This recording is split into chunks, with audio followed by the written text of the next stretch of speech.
Well, hello everyone, and thank you for joining Generation Mining's live summit today, hosted by Six. It's my pleasure to introduce the speakers for today. We have Jamie Levy, President and CEO, Kerry Knoll, Executive Chairman, Rod Thomas, Vice President Exploration, and John McBride, Senior Exploration Geologist. So in our presentation today, our speakers are going to walk us through a company presentation, and then we will be accepting questions live. So as a reminder, you can submit your questions at any time on the Q&A panel on the right-hand side of your screen.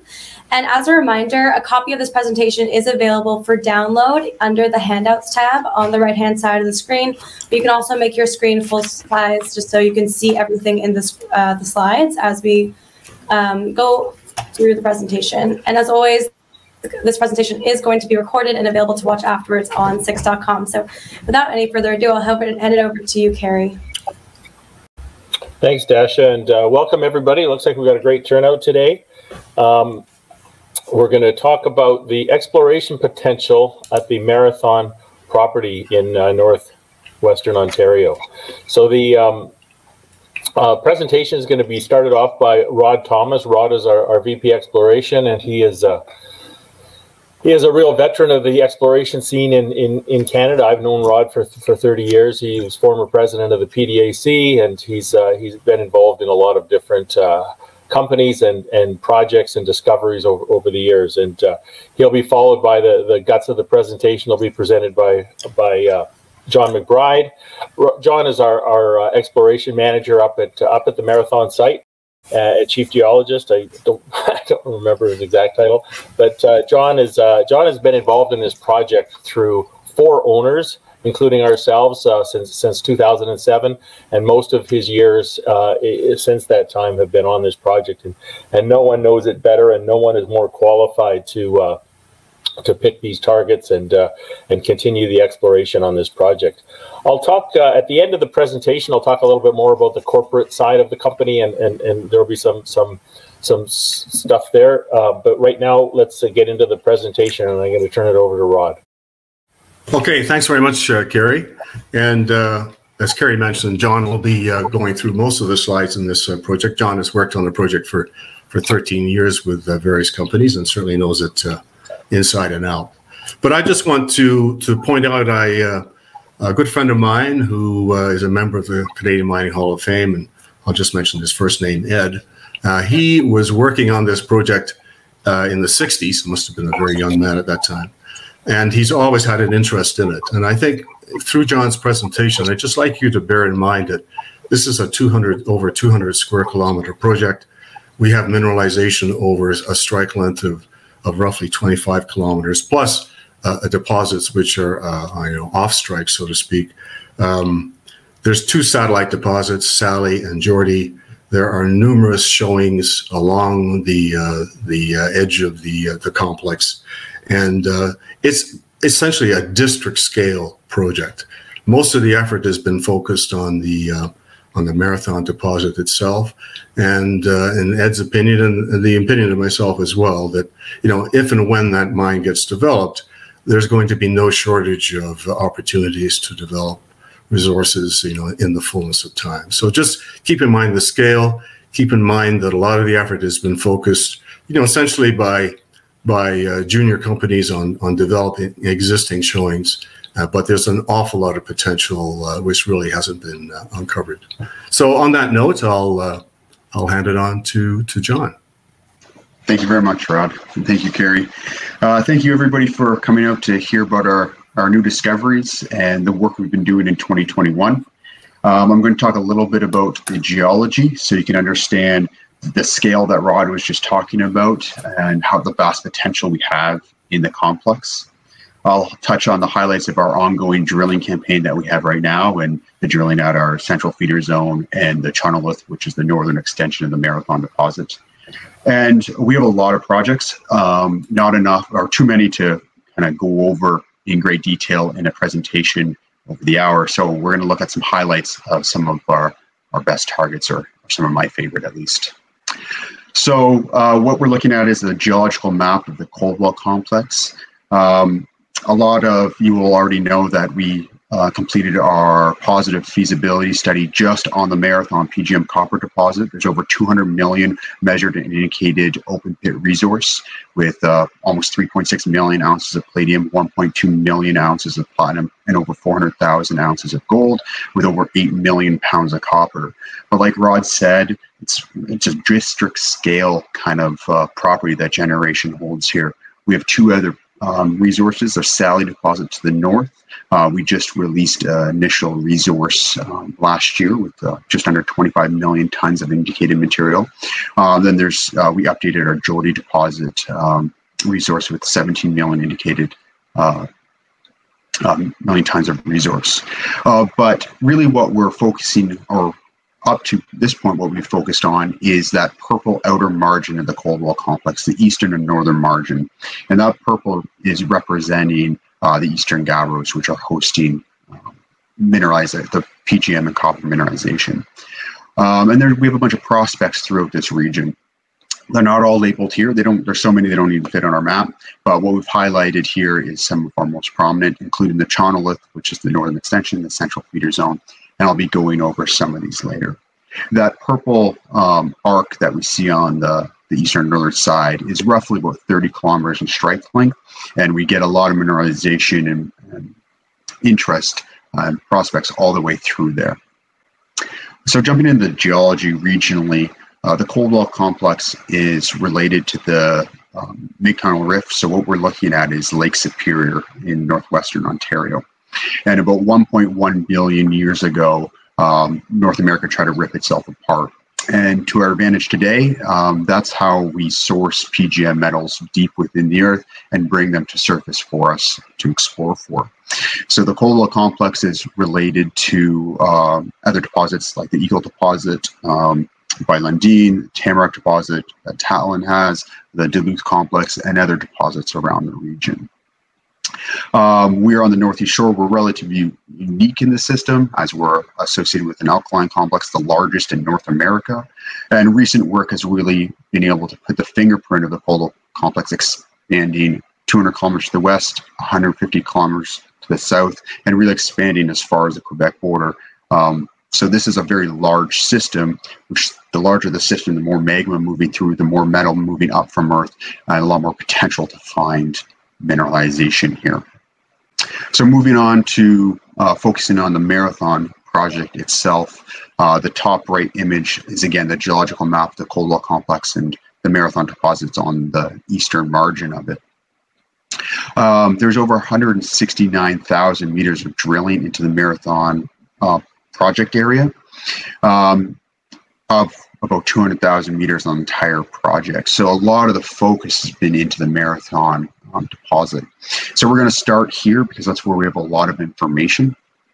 And so processes that happen at Marathon, we can learn and take that understanding and find deposits elsewhere in the Coldwell complex. And vice versa, as we start finding massive sulfide at our Sally deposit, we start understanding how and why that's forming there. There's no reason we can take that and bring it back to the Marathon deposit and start finding it here, which is what I'll get to, the central feeder zone and the massive sulfide potential there. The Marathon deposit itself, what we're looking at in the lower image is the mineral reserve pit shells. So it's been broken into 3 pits, the northern pit, which makes up 75% by volume of the mineral resource, and then the central and southern pits. The colors are palladium equivalent grade shells. So you can see that the majority of mineralization is over 1 gram per ton to 2.5 grams per ton palladium equivalent, with some nice highlighted hot spots in the central and southern pits. And we'll get to why those are there, but they're PGM enriched zones. The overall strike length of the Marathon deposit is over 3 kilometers north to south. And it's open, and it's being hosted in our Tudelke Gabbro, which you can see in that shaded purple. So purple rock going on from here on throughout the presentation is a good thing, and that's really what we're exploring for. But you can see on the left side of the page, or the north end, is the Chonolith zone, which we're drilling currently today. And earlier in the season, we drilled the central feeder zone, which is the feeder conduit and the concentration of where all the magma is coming from to feed the Marathon deposit. And I'll get to these later in the presentation. So looking at a cross section, you can understand the morphology of the mineralization within the deposit. So again, looking at the main deposit, what we have is that purple unit, the tuedoclite gabbro, intruding, stoping its way up from depth to surface along the boundary of the Archean basement, the green rock, and volcanics of the Coldwell complex on the north side.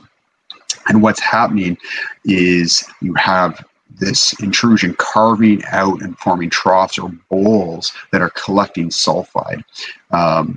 And in the main zone, you get nice, thick, consistent sequences of mineralization. So 166 meters of 0.9 grams per ton palladium equivalent, followed up by 122 meters of over 1 gram per ton palladium equivalent, 120 meters of 1.2 grams per ton palladium equivalent. So very consistent, wide intervals of mineralization that extend through that northern pit, which is a little different than the central and southern pits.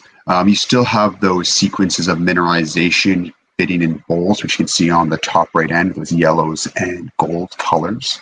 But the unique part about the central and southern pit is this high-grade PGM upgraded zone, which we call the W horizon. And that is hanging above that standard mineralized zone sitting on the basement. And you start getting intervals of 20 meters over with 21 grams per ton palladium equivalent, including 6 meters of 63 grams per ton palladium equivalent.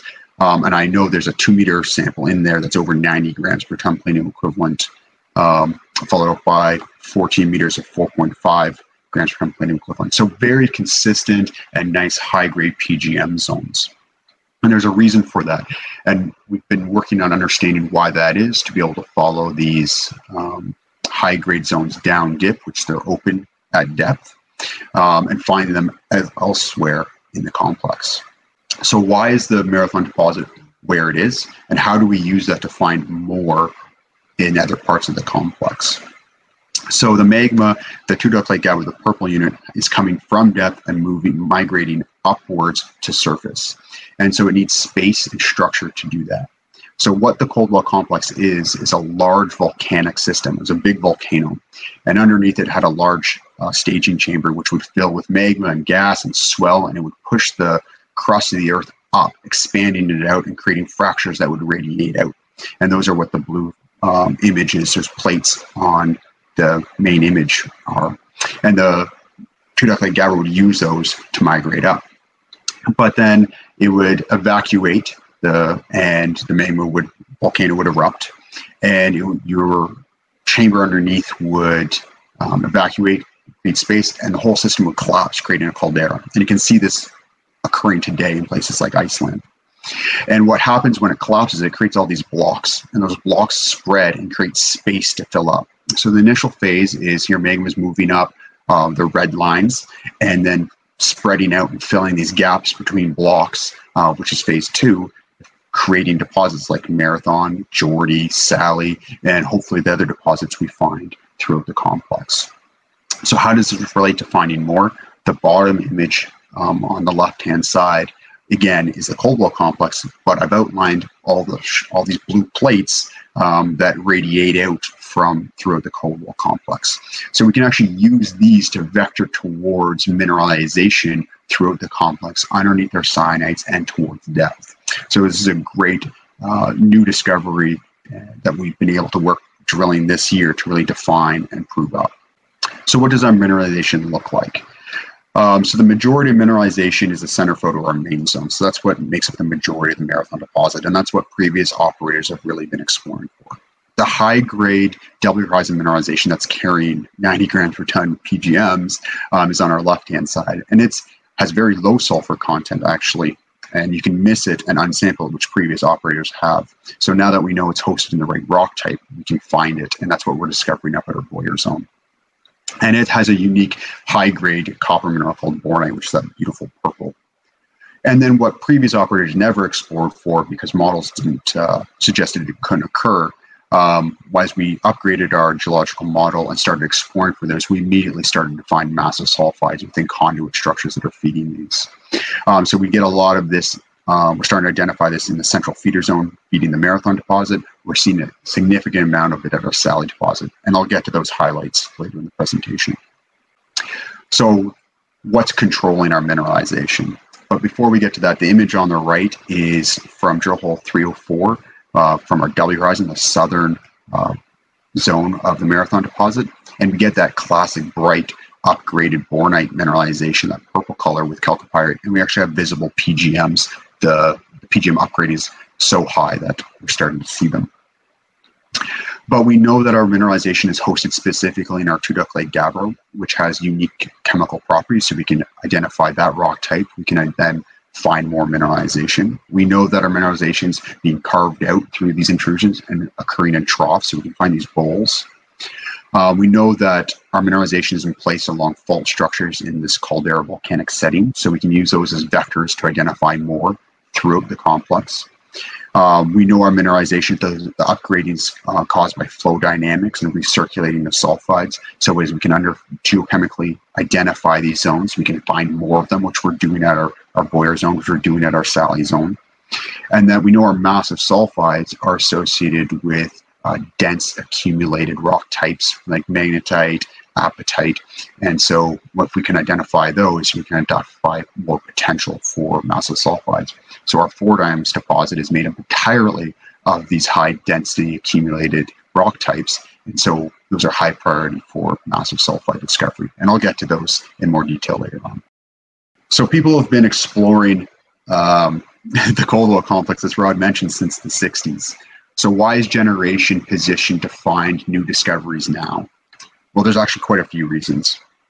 The terrain around the Coldwell complex in Marathon is very rugged and access is very difficult. Even though the project is only 10 kilometers off the Trans-Canada Highway, access to the northern margin has been quite remote. In 2016, we developed ground access so we can get consistent, regular, low-cost exploration and tools in there to do the jobs we need. And we immediately discovered the Boyer zone the moment we were able to do that. Previous operators that I worked with really focused only on PGM dominant deposits, copper deposits. So all deposits aren't created equal. Some are copper dominant, some are PGM dominant. The copper dominant deposits are really just shelved. So those include Redstone, Four Dams, Dunlop, and many others. We just released a new geological model at the beginning of this month, and this really allows us the tools to go after and expand beyond the traditional boundaries of where you can find mineralization, beyond the geological boundary of the Coldwell complex, which I'll get to and elaborate on the next slide, underneath and really exploring in the heart of the complex, which was previously nobody believed you could find mineralization. We're starting to find it, which really opens up a vast amount of ground that's never been explored. We're not just looking for one style of mineralization, which was previously done. We're looking for high-grade PGM zones. We're looking for massive sulfides, and being successful at that. And we're not just using the same old techniques. We're actually working with university groups, developing geophysical methods specifically for the Coldwell complex and for us to be successful. We're using deep-rooted geophysics to help us guide and navigate through vectoring towards more mineralization. So focusing on a little bit more about the potential of the Coldwell complex here. What we're looking at is the Coldwell complex, which is the shaded gray area with the Generation property boundary outlined. So the property boundary is really focused on the eastern and northern margin, which is the oldest and bottom of the Coldwell complex where the mineralization is occurring. And underlaid that is the magnetic map. But for scale, we have labels pointing to the three deposits that we have: the Marathon deposit, the Geordie deposit, and the Sally deposit, and those resources are outlined in red. And so they're taking up the vast majority of the energy, time, drilling, money that's been put in over the last 60 years of exploration. And so for scale, you can see how little actual work has been done on the rest of the Coldwell complex, which is just open for exploration and under Generation's property. The other aspect is Generation had the foresight to review magnetic data, and the gabbros that are hosting mineralization have a very unique magnetic property. They're reversely magnetized, and this is an exploration tool we use to identify prospective ground. And so they come out blue on the map. And so there's a lot of blue, which is indicating potential for the right rock type, beyond that traditional boundary of the Coldwell complex. So they acquired this ground, and so this is brand new ground. Nobody's ever explored for PGMs or copper nickel exploration. And so we're really excited to tap into that potential that's out there, because the geophysics are really suggesting that there's more in that direction.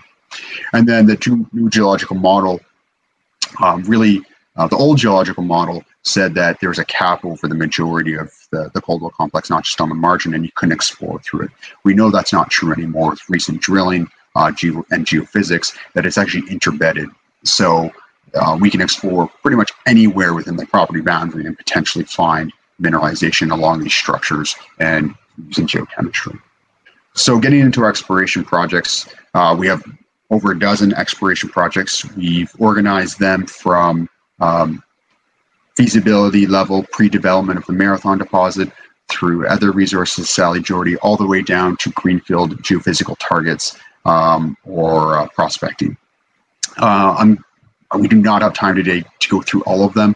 I'm going to pick some of the highlights through in tier 2 and 3, as well as focus on the work we've done in 2021 on the central feeder zone and the Chonolith.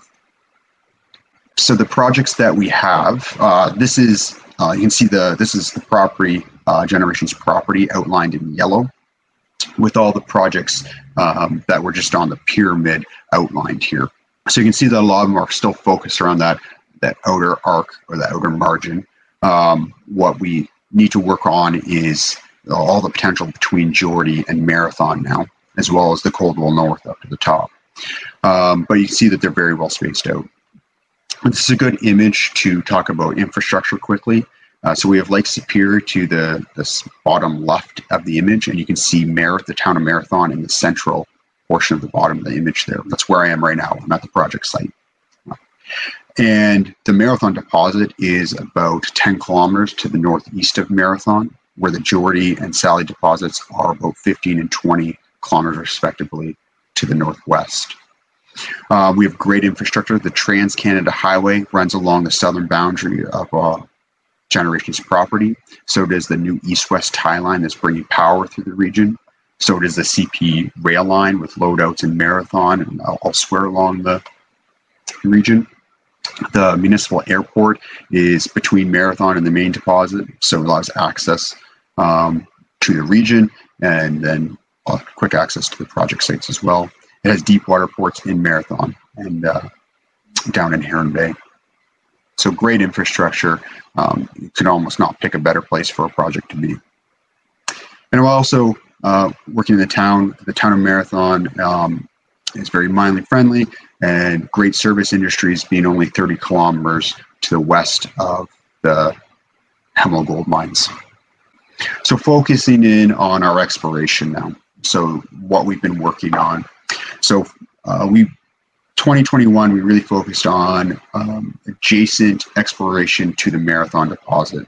So we started the central feeder zone. And in 2019, Generation was the first company to successfully drill the down dip extension of the Marathon deposit. And this is quite significant because we know all the magma and sulfides and mineralization have to be coming from depth. So to be able to identify where it's coming, we can vector down these tubes and find higher grade and concentrated mineralization, looking for those massive sulfides, looking for those high grade Palladium W horizon systems.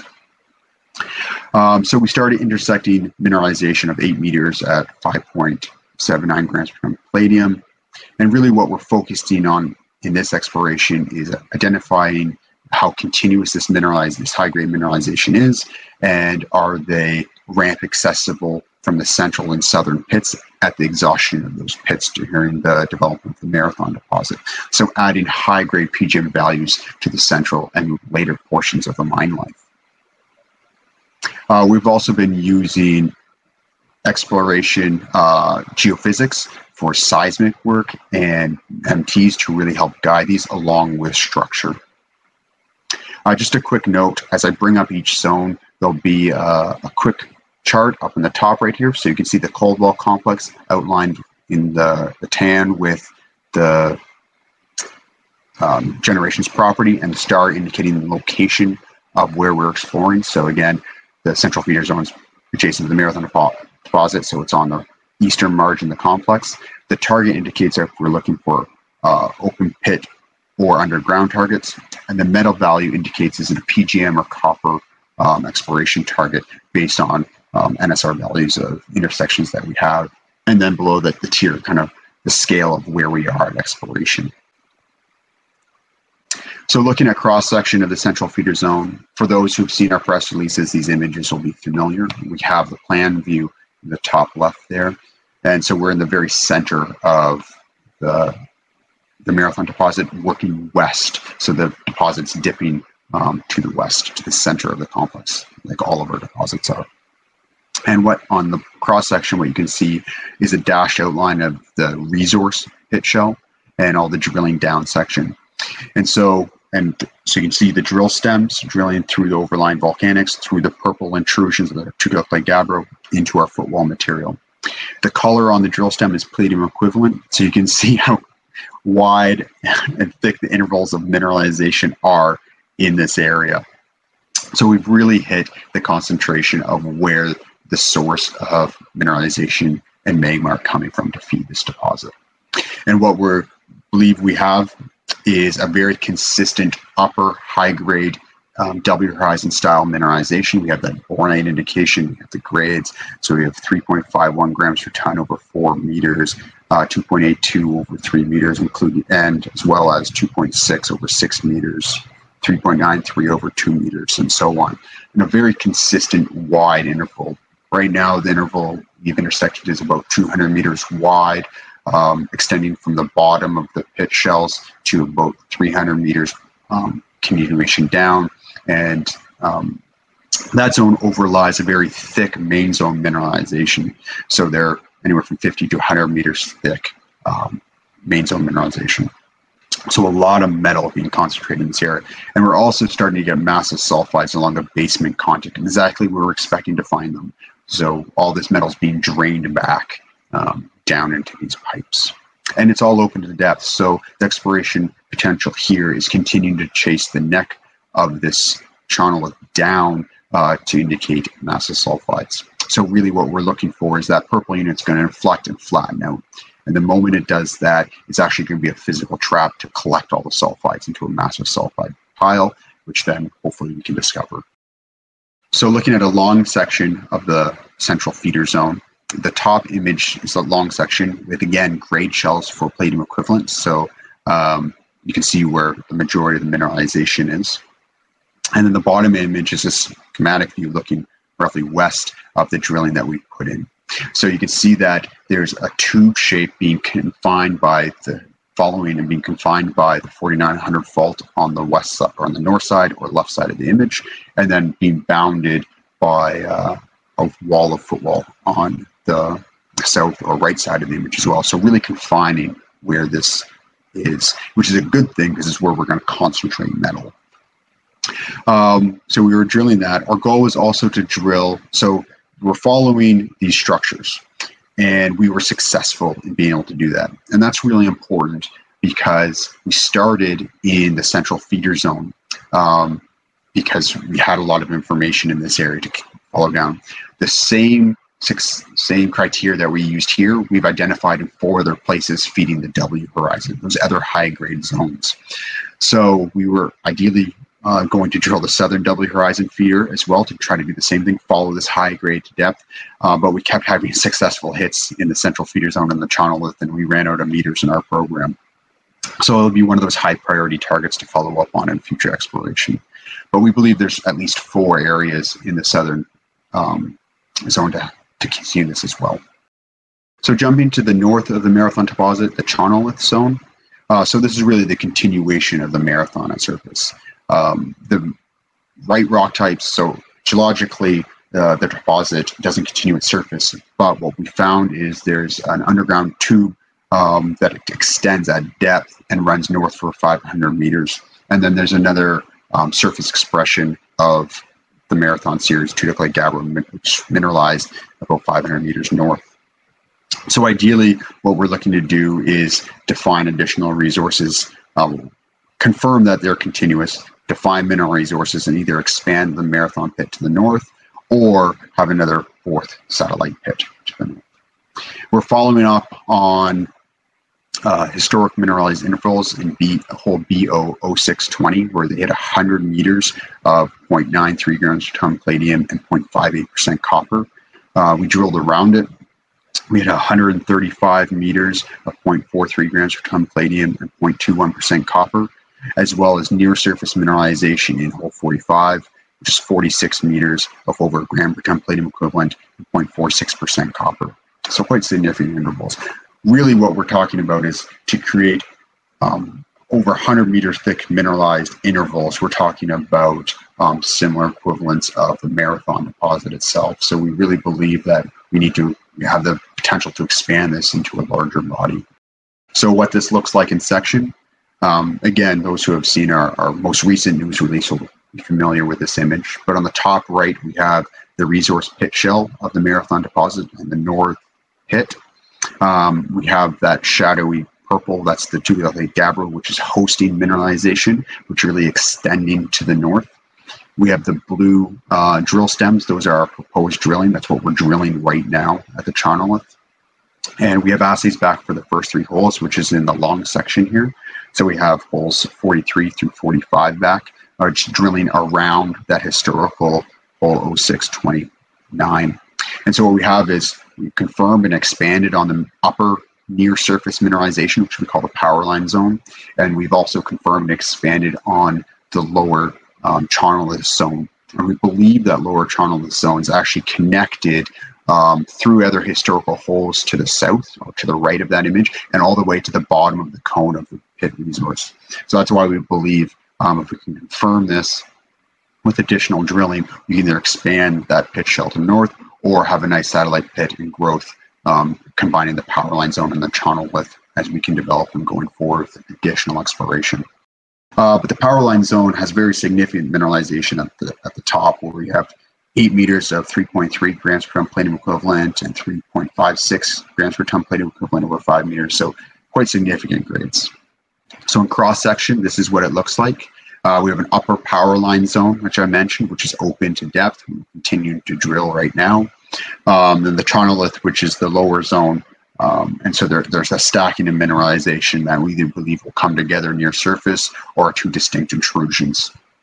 But most of the mineralization is all or above 300 meters below surface, which is similar to what we're seeing at the Marathon deposit. So really what we're focusing in on here is where's the sourcing for this, is it connected to the Marathon deposit, and growing this for the future. So jumping to our Sally deposit, this is 15 kilometers long strike from the Marathon deposit to the northwest. We had the initial resource put out in 2020 with 24 million tons of indicated open pit resource and 14 million tons of inferred resource. We have wide intervals of mineralization hosted adjacent to specific geology, so we have a lot of geological control in this area. And the really exciting part about this is we get a lot of massive sulfide associated with ultramafics in this area, and I'll get to that on the next slide. But we have, or samples that are 180 grams per ton palladium and 9% copper.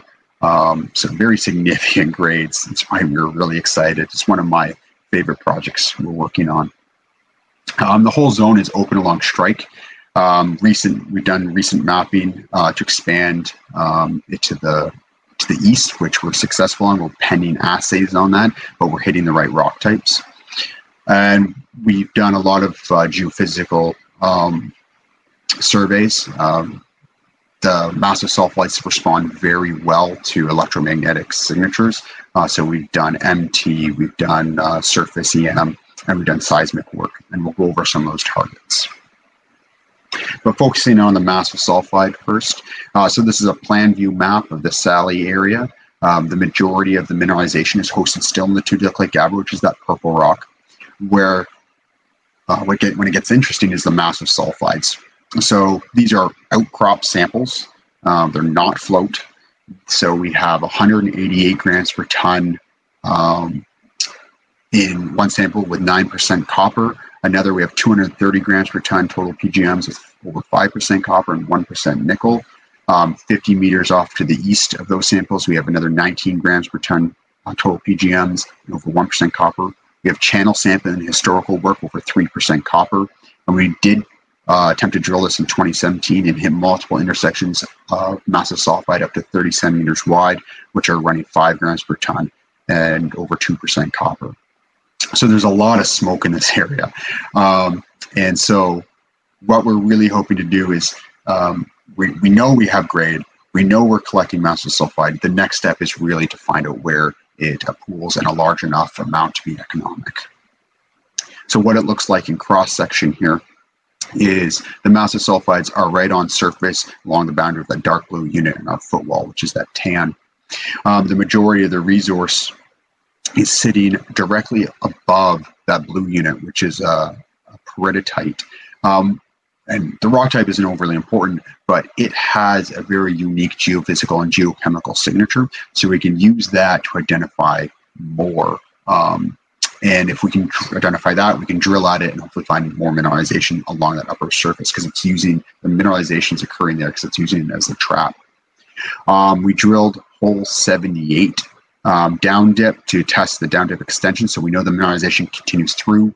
So primary targets are to fill in those gaps. And we did borehole EM on hole 78. So we stuck electromagnetic signal down the hole and picked up conductive areas around, really into defining hopefully massive sulfides. So these are high priority targets going forward. We decided to focus around the Marathon deposit in this program. But you can see the grades: 57 meters over a gram per ton, 44 meters over 1.6 grams per ton palladium equivalent, 66 meters of 1.3. So very consistent mineralization. So again, we're jumping back to a plan view of the Sally area. You can still see that purple gabbro. You can see the Sally deposit outlined in the shadowed area. And we have two different geophysical methods outlined here. The blue are passive seismic, or identifying high density targets, which are what we believe to be more of that blue peridotite unit.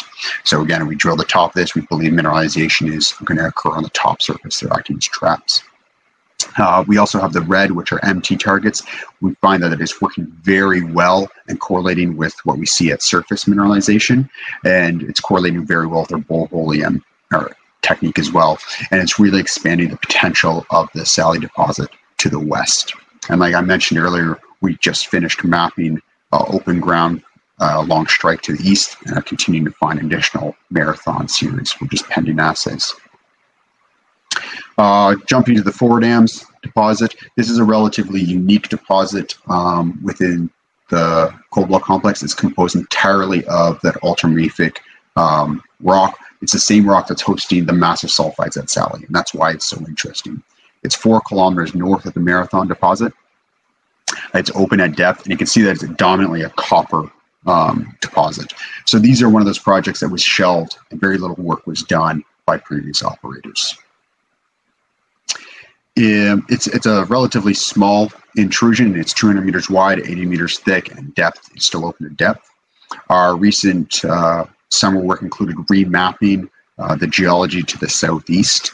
We believe we can find additional pipes with additional work here.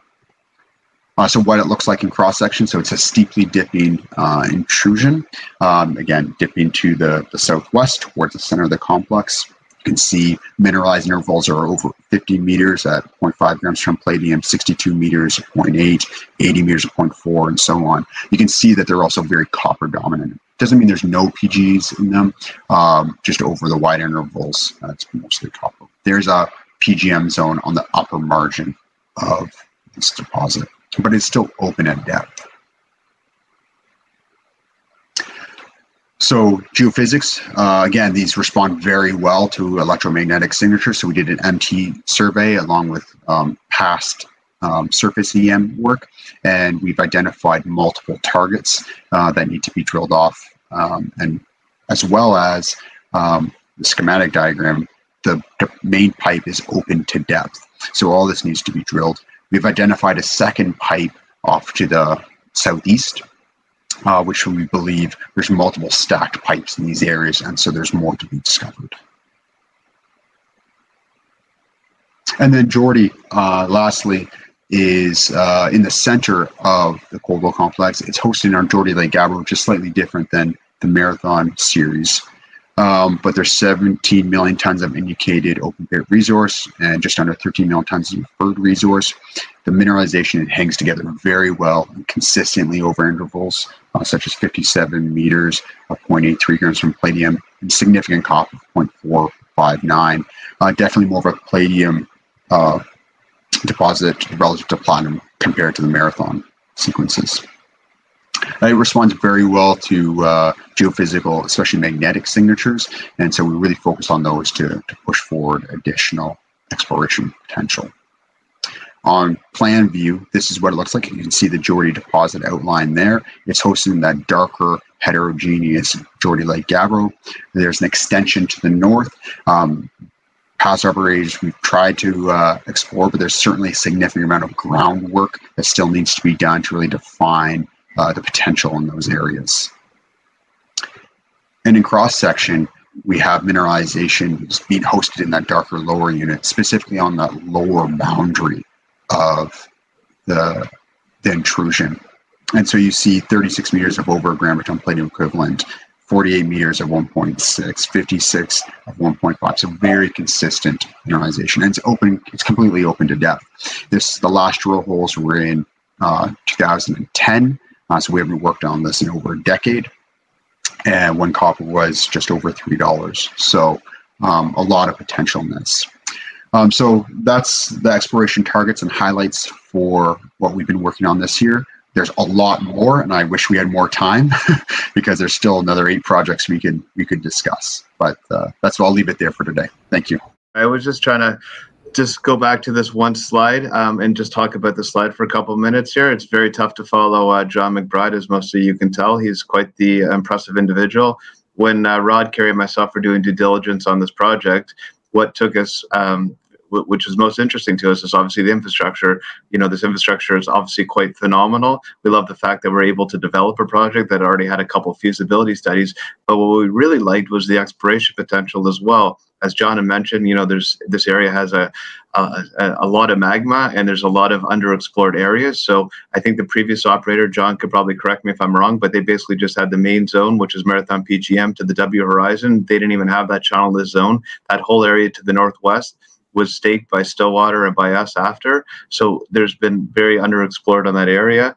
And as John mentioned a few times, when Stillwater had her Sibanye, if it was only PGMs, that's all they would look at. If it was copper, they would shut it down.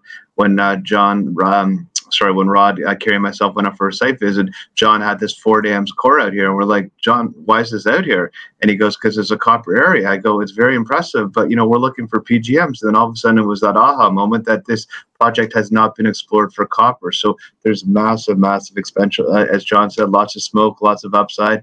And they didn't look for massive sulfides. And thank God John had the intuition to continue to look for it. And now we're starting to find massive sulfide. Stillwater had found it, or Sibanye at the end of it. And now we're finding a lot more of it. So, you know, going back to this slide over here, or this slide here with all these other areas, I've invested in juniors with less potential than some of our tier 4 and our tier 5 projects. So like, we're so impressed. We got years and years of exploration potential, and you know, our future plans on exploration, which is I'm sure a question, I'll just lead it right now. It will depend on funding, but as you can see, we have tons of smoke, tons of upside, and we're just going to wait for these assays to come back from the Chonala zone and then try to figure out what we're going to do at the beginning of next year. But thank you all for attending. And as you can see, one of the reasons why I got this project as well is because of John McBride, because I think he's a phenomenal young geologist and he's a keeper for us. So thank you, John. And I'm going to pass it over to Kerry now for final remarks. Then we'll go to Q&A. Thanks, Jamie. And thanks, everybody, for sticking with us. A really great turnout today. So I just want to sum up on a couple of non-exploration things based on some of the questions we're getting. First of all, I want to acknowledge that we all know this has been a trying time for the company, for the shareholders, and the share price. Not just us. A lot of the juniors have had a bad summer. We had copper have a big drop through the spring, and then we had palladium prices dropping, including today, all through the summer. But I just want to point out a few things. Even with the big drops in copper and palladium, right now our net present value is at today's prices, today, with the drop today, our net present value is $1.6 billion, which is $600 million more than the base case in the feasibility study. So at these prices, this is still a phenomenal mine. I just want to make sure that people are aware of that. Yes, palladium is down. The reason probably that I can see the most of the reason is that there is still a shortage of chips. There is car manufacturing is down worldwide. And until that is fixed, we're not going to see, I don't think, a big uptick in palladium price, but I do think it will happen. So I just wanted to make sure everyone knows that. And then the second thing I want to address is our efforts at funding. And everybody knows we need some money, and we've made no secret of that. We are getting the money. The delay, and it hasn't really been a delay because we've never given a timeline for this, but I guess what I want to point out is that when we brought on Endeavor a few weeks ago, that brought a lot of interest out of the woodwork, and we're still getting proposals. So what we're trying to do is a two-phase financing. The first one being a non-dilutive financing. So whether that's selling a stream or selling the concentrate, pre-selling concentrate, or one of there's a variety of different ways to do this. And we are still getting offers in, and we have given everybody till the end of this week to get their best offers in. And then we're going to put them all together and figure out whether one of them works or whether a combination of a couple of them work. And then we've got to fine tune it. So it is a few weeks away. I'm not going to pretend it's going to happen tomorrow. However, it is happening. I have never been involved in a project in my lifetime that has had as much interest in getting financed as this one. And we're talking about some of the big names in the industry here. So just be patient. It is going to happen. We are going to get the money to advance the project. We are, and that may or may not be directly tied to the eventual production financing, meaning the debt and streams and everything else that goes with it. But we are getting financed. We have a lot of interest, and I just ask you to be a little bit patient. Okay, let's get into the Q&A. Okay, perfect. Thank you so much. So yeah, we have a bunch of questions here. The first one is from Walter. Can you estimate the dimensions of the main and central feeder zone? John, maybe you can answer that one. Of course, yeah. So what we've been able to define so far is a width of about 200 meters. It extends from the bottom of the pit for about 400 meters, and so the down dip is unknown, and the thickness of mineralization is over 100 meters, but we're focusing on that upper, higher grade mineralized zone, that W rising. Great, thank you. Ben's question is with regards to copper. What is the average grade of the copper portion, and is there much work going into expanding the copper resource? So the copper grade, most grades are variable between deposits. When we're looking at the Marathon deposit, I believe it's about 0.3 or 0.228 overall. And so we're really looking at a variety of projects, as you saw, and we're not just focusing on PGM. So we're really interested in the Fordhams, in our Redstone, which we didn't cover, but that's a very copper dominant deposit as well. So yes, the more copper we can add to the overall resources, we will do that. All right, thank you. Christopher's asking, has the sulfur and iron increased over previous reports? The sulfur and iron, no, not that I'm aware of. So the host rock is still the same. The metal content is, or what's hosting the sulfides hasn't changed as either. So no. Alan's question is, have you taken any bulk sample for testing purposes? So, unless you want to go for it, Jamie. Go ahead, Bob. Yeah. So, we're working with Steve Haggerty, who's the lead metallurgist. We took a core sample, bulk sample, to follow with some bench scale testing. We took a small bulk sample from the main zone and the W horizon to infill some gaps in our metallurgy for a pilot plant. There's a lot of historical metallurgical work that Steve reviewed. It was done. There's high quality of work done, and so the last 2 years they've really is augmented and infilled any gaps in those. And he's really come up with a strong plan of how to make something operable and maximize recoveries. Thank you. Christopher is wondering, when can we expect the next channelith results? So all the channelith results should be hopefully coming out in the next 4 to 6 weeks. The assay labs are really backed up right now. There's a lot of projects came back online after the shutdown of the forest fires. So the next 4 holes have been shipped and are at the lab currently. And so we're hoping to have those back in short order, and hopefully we'll be able to release those to the public in the near future. Great, thank you. Robert is asking, is the strategy to find a GB partner, or is it a takeover, or is it to build a mine? I'll go with that first. Our Ruthers is to build a mine, and that's the way we're going with it right now. So we're looking for short-term financing to help through detailed engineering, to help us through permitting, and then we'll look for project financing in the next short time. So we'll have that money available once we receive our EA and our final permits. So we're going ahead like we're going to build it. If there's a partner, JV partner, or someone wants to take us out, we'll entertain it all and we'll send it to our board. But right now, our mandate from our board is to build a mine. All right, thank you. Ben is asking, how much drilling has been done since the last resource update, and how much more drilling until your next resource update? And also, will the recent drilling from the Sally zone be included in the next resource update? So this year we've drilled 10,000 meters in 2021. All of it was outside of these resources. So the Marathon, Sally, and Jordy. So there won't be anything adding into these resources this year. Really what we're doing is focusing on trying to find these down dip and high grade potentials to move forward in subsequent exploration programs. We're really excited to drill at Sally. I really hope that's one of our next projects we tackle. But the last drilling campaign is 2019, so that was all incorporated into the current resource. Got it. Michael is asking, do you have any rhodium present? So we do have rhodium. It's focused in the central and southern pits in those W horizons.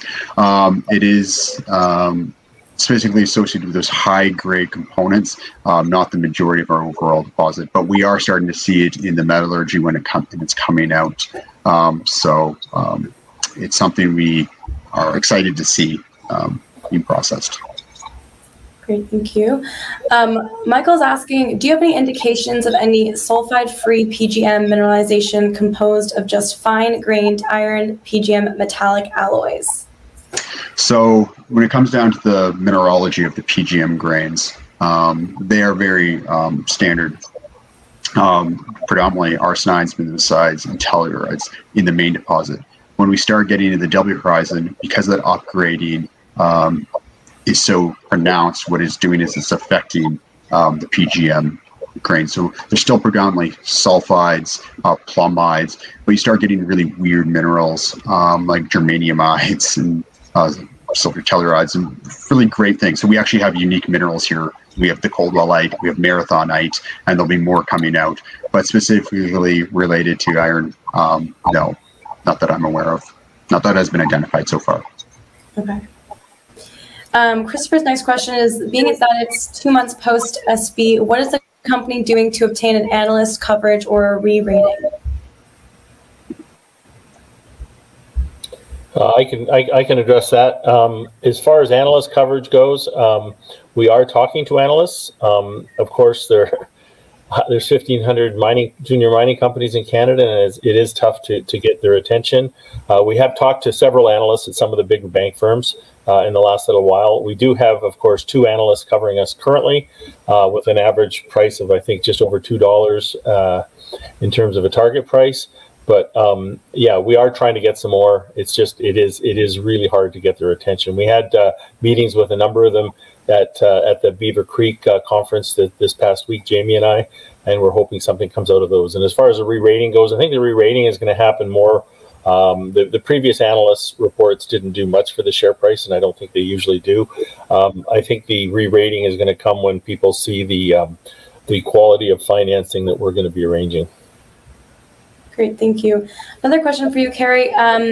What is the current status on obtaining SB shares? So we are negotiating, that's all we can say. All right, perfect. Alan's question is, are all the drill results reported as true thickness of mineralization? Yes, they are, as best as we know it for some of these earlier drill programs. As best as we know, they're reported as true thickness. Thank you. Can you discuss the development from the timeline from development to production? Sure. So we have our tasks ahead, and we've talked about these before. There's really 4 things that we need to be doing over the next year, and the main one, and the clearest, and mostly important one, is the permitting. The permitting has been a little slower than we hoped, but it is moving ahead, and we are expecting to sometime in the early new year to have the community hearings, and then 90 days after those hearings, we expect that the joint review panel will be giving its recommendations to the governments. And if those recommendations are what we think they're going to be, which is positive, we will then be granted our approval, and then we can get the permits, and we're applying for the permits simultaneously. So that's our job 1. Job 2, of course, is getting the financing to do all that. We have the financing for the permitting. We don't have the financing to do detailed engineering. You can't start building a mine until you've done the engineering, and the engineering is a 6 to 8 month process. So we want to get that going now. We're confident enough in the permitting that we're going to be able to get the to do the detailed engineering now. Detailed engineering is, by the way, about $24 million Canadian. The third big job that we have is to start ordering the long lead time items and identifying the equipment that we need, the exact equipment. We want to get it ordered. You don't just walk into a showroom and buy a 200-ton truck. You need to order these well ahead of time. And we've penciled in about 13 million Canadian dollars to put down payments on this stuff to get in the hopper, so that we can have the ball mills, have the mining equipment delivered when we need it, so that we don't slow the program down. And then the last one, of course, is the financing itself. So we are running a 2-stage process. The first stage is to to raise $40 to $50 million to do this, to do all of the stuff that I just mentioned, and we're trying to do it in a non-dilutive way. And so far, we're getting a lot of interest in it, but it's complicated. And these proposals are extremely complicated. They do take time to work out the details, especially when you've got about 7 of them going on at the same time.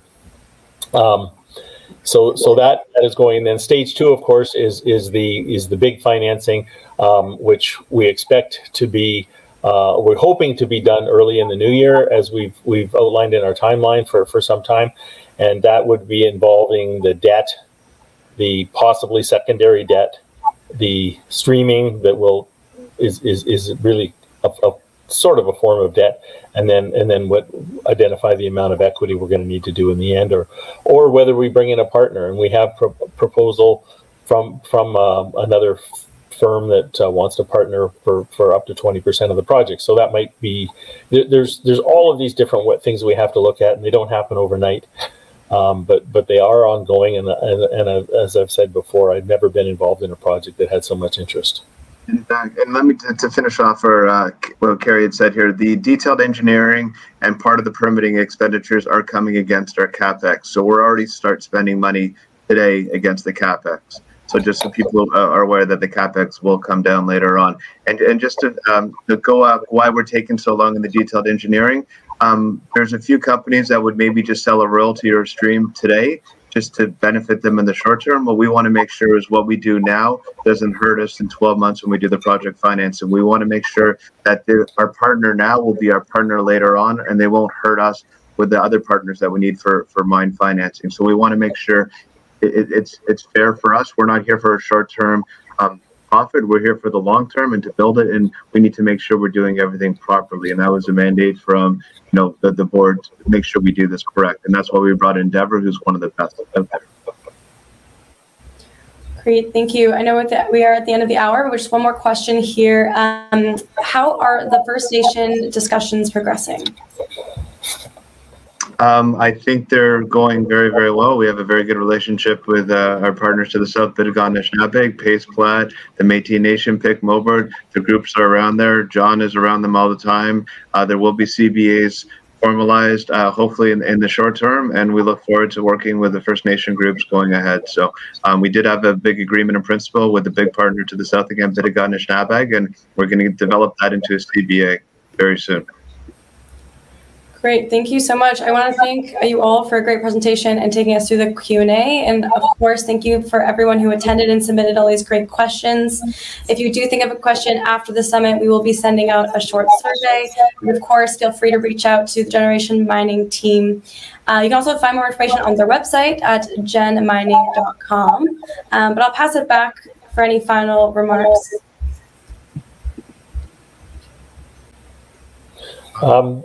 No, I think that that pretty much covers it.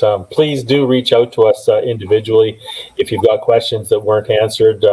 I see there's still even some coming in now, so please reach out to us. And please email me or call me. I'll answer any questions. And just to go back, Kerry had 4.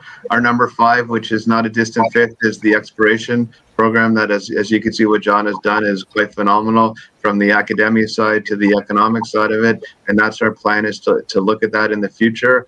But, you know, focus one is to get this project developed, and hopefully we can do a bunch more exploration, because I think we could all see on here, as I see one of the quotes here looks quite impressive. I think that's one of the reasons why we're very interested in this project and we want to continue to do exploration.